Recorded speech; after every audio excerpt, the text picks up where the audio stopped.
and access us, but going to people's homes I think is a really important and one of the best parts of this job. I really enjoyed that. Yeah, really enjoy the home visits. Well, tell me, what are the home visits?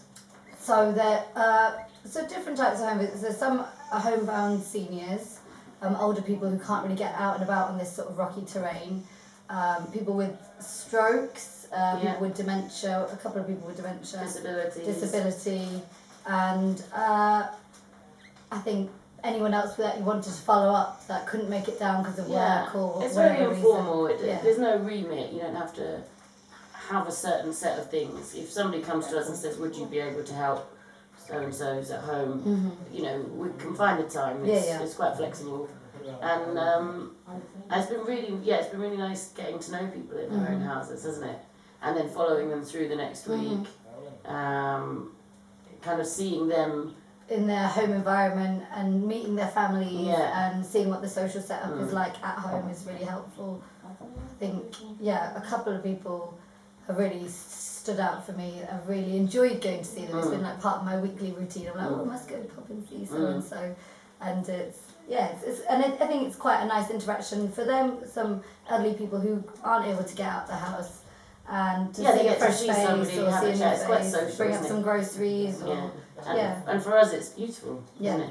I mean, we're from cities in England where you'll never have views like this, and it's an amazing thing to walk up the mountain and see the birds and the view and pick some mangoes along the way, eat some cheeseberries. Nice. Really nice. Would you encourage other medical professionals, other doctors to take this type of service trip?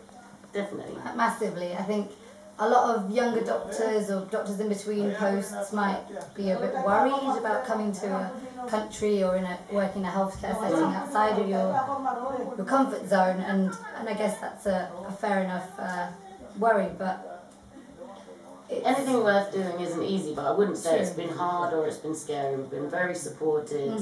There are other health centres you can refer people to for people that are acutely unwell. And common things are common, so things that you deal with at home, you'll probably deal with here as well. So the vast majority is the bread and butter of healthcare that we've had in England.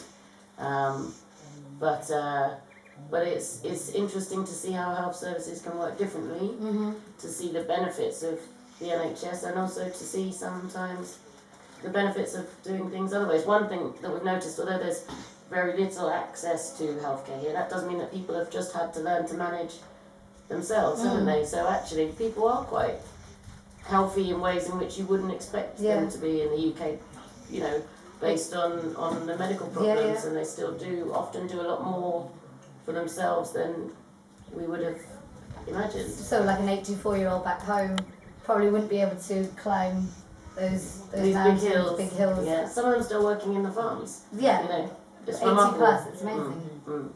So that's nice to see as well.